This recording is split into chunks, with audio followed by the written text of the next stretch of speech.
What's going on, guys? Welcome to After the Catch, presented by PGM. Please like, share, and subscribe. Don't forget that. I'm your host, KB, and we also have Playoff. Yeah, Exciting, man. Oh man, it's been a long NBA season. I'm just glad to have football back. Absolutely. Yeah, it's the weather's about to start getting cooler, and college football started this weekend. Preseason ended. NFL season starts in less than 2 weeks, so a lot of exciting things happening in the football world. Man, like I said, preseason something to talk about. College football is something I'm really excited to talk about because a certain team did lose that a lot of people had projected to blow the other team out, and a lot of the tides have changed. So no, absolutely. Yeah. Well, let's get into it. First topic is college football. Like you just said, we'll roll right into it. Let's do it. So we have 4 games. We're just going to do a quick rundown. So we had Hawaii versus Delaware State, and Hawaii won convincingly, 35-14. We had SMU and Nevada. SMU ended up winning 29-24. There was quite an upset, a few upsets, but New Mexico ended up losing to Montana State. Don't even know don't even know who that is as a football team. I think Montana State might be an FCS team, actually. Gotcha. But they ended up winning 35-31. And then we had the big game of the weekend. It popped off in Ireland. I want to say that's where the game happened. And it was Florida State and Georgia Tech. And Georgia Tech ended up taking the win, 24-21. KB, what? Now we know a Florida State fan who thinks very highly of their team, and every fan should think highly of their team. But they were quite salty because of how last season ended with them not getting into the college football playoff. True. Felt like they were deserving. They come into this season ranked number 10. Obviously the playoff has changed. You only need to be in the top 12. There's no top 4 anymore. You only need to be in the top 12. Right. They're ranked top 10. Or they're ranked number 10. And everybody was thinking that they were going to win this game convincingly, right? Wasn't that what all the analysts were saying? Or look, the analysts were saying, and I repeat, the analysts were saying it should be no close of a score. It should be 40-10. It should be 40-7. It should be 50-3. So with that game, and I actually watched it this morning, I was surprised. I guess that good old wing T formation worked. I'm just playing, but they didn't use that. They went away from the read option and all that. Yeah. Dude, they had a lot of read option. I think it was Haynes. I think that's what the guy's name was. The running back. The running backs for Georgia Tech. Haynes. Yeah, Jamal. Yeah, the running backs for Georgia Tech. They might not have been taller than 5'10", but they were getting through the line. The line of scrimmage was won by their offensive line. Their defense stepped up, made stops that they made. The quarterback for Florida State, I don't know what's wrong with him, but he could not make an accurate pass at all because they kept on blitzing. They blitzed all day. Former Clemson quarterback, by the way, but that's a story for another day. Hey, for the Clemson quarterback and what was it? Oregon State quarterback. Oregon State, yes, also too. So he's on his third program. Exactly. He ain't get no better there. But I mean, not even trying to throw shade towards the man, but it's just like if Florida State knows they're that dominant and they claim to be that dominant, losing to Georgia Tech is a little bit iffy. What do you think? Yeah, man, it's definitely not the way they wanted to begin the season, especially with the way the season ended last year and then them thinking that they were treated unfairly. This was really an opportunity to come out and prove the doubters wrong. Hey, we should have been included in the college football playoff. This team is really good. Now, I know they lost players to the draft and went on to the NFL and all that, but still, Florida is one of the better, the best recruiting state, and one of the best recruiting states in the United States. I was So about to say, hold on, don't forget, Georgia has no, been the best 3 years running. So no, let's. absolutely, yeah. But the talent on Florida State compared to Georgia Tech, they haven't been relevant as a football program. Honestly, I can't remember the last time they were really relevant. Maybe when Calvin Johnson was there. Maybe like I mean, the only way they stayed relevant, they led the nation in rushing Russian. yards. Yeah, yeah. So They were kind of running it's that gimmicky offense, and mhm. like I'm a South Carolina fan. You know that, and I remember like whenever you play like either Georgia Tech or one of the Army or Navy, like they used to run like that really weird offense, and it would Mhm. just be a tough game. You know what I Yep, mean? Like you probably end up winning just based off of the talent differential, but right.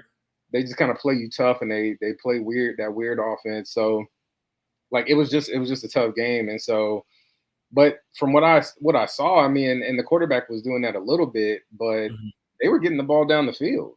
You know what I mean? Like it seems like they kind of took a different approach, and I'm not really sure who the new coach is there, but I mean those boys were playing hard, man. And I think, and I'll get your opinion on this. Do you think Florida State as a team was kind of overlooking Georgia Tech, and they thought it was just going to be an easy win, like a walk in the park, or Um, Most definitely. I think Florida State walked in there and they thought they had that game handled just based on who they had and who was on there. Being a Georgia fan myself, as you know, what was it? I think it was Irving Jr. or Harrison Jr. Whatever his name is. He was a defensive end for Georgia. He transferred over to Florida State okay, because of certain stuff that happened there that he couldn't get his full playing time he wanted to start and all that stuff. And just watching their defense couldn't stop the Link Faucet. Like they yeah, couldn't stop and control the line of scrimmage. Wasn't really good. Didn't like it. I really did expect more from Florida State about the highly touted defensive line that they had. While I'm telling you, these small running backs look like Marvin, what's called? They look like Maurice Jones-Drew. Like they're running literally through everything. It made no sense. And yeah, the quarterbacks, it doesn't matter if the Florida State quarterback, I think he led in passing yards for 193 yards. It didn't matter. The Georgia Tech quarterback made the passes and the most accurate passes that need to be made when the game counted. nope, So watching that game, I think Florida State underestimated a team that they shouldn't have done so. So I was very disappointed in Florida State. I thought it was good. I thought it wasn't even going to be close the way the game started off because I think the first drive they marched down and got a touchdown pretty easily. It was just how the rest of the game went. And honestly, the head coach for Georgia Tech, he's been there for I think about 3, maybe 4 years now, and he handled that game pretty good. Going in the fourth quarter to the end of the fourth quarter, they ran it, and they passed it, then they ran it again, and he got it all the way down to 5 seconds, and he just kicked the field goal with just time expiring on the clock, and they couldn't do anything. So it's just like game management was a big thing, and Norvell didn't do what he was supposed to do for Florida State. And yeah. on top of that, the quarterback. I just expected. I guess I just expected better from the Florida State coaching staff. Like Yeah. Norvell has built a good program down there, so I was expecting there to be quite a bit of a difference in the coaching on the as a strength on the Florida side, but then also too, just like you said, and I think that's what the analysts were surprised about the most is that if nothing else, Florida State was supposed to have the advantage in the trenches. So on the offensive line and the defensive line, they were supposed to be able to dominate Georgia Tech, and that didn't happen at all. So when I first tuned into the game, it was like 11-0, and I'm thinking, okay, well, Florida State is gonna just run away with it, and then Mm-hmm. Georgia Tech just came right back down and punched them in the mouth and responded and scored a touchdown. And um, so yeah, man, it's definitely a surprise. The good thing for Florida State, is if this happened last season, Yeah. they already would be. They probably wouldn't even really be a good chance that they'd have a shot at getting into the college football playoff.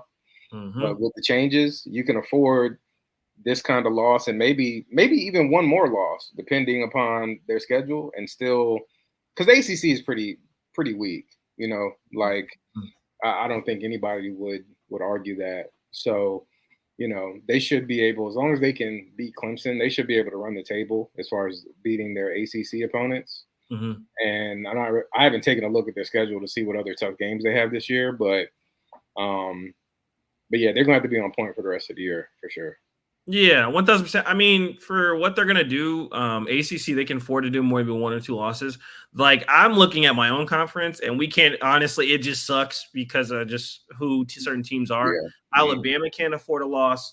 Texas can't afford a loss. Georgia can't afford a loss. You literally have to go undefeated throughout the season, and on top of that, win your conference championship to get into the playoffs. So for a team like ASCC, the Big Ten, they have Ohio State projected to win that whole entire thing over there.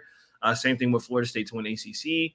Honestly, there's a lot of hype going on about ACC because they said Cam Ward over there with Miami said he's a pretty good quarterback when it comes down to it. So hopefully Florida State can do what they need to do. But it was, I don't know about you, but for me, watching that game, I thought it was a pretty big disappointment, and I thought they should have played a lot better. I Definitely. can't believe it.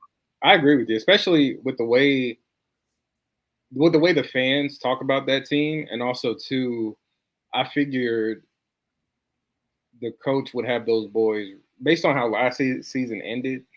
I felt like he would really have them come in like motivated and ready to make a statement in the first game of the season. That way, what happened last year, we don't want to repeat. We don't want that to happen again.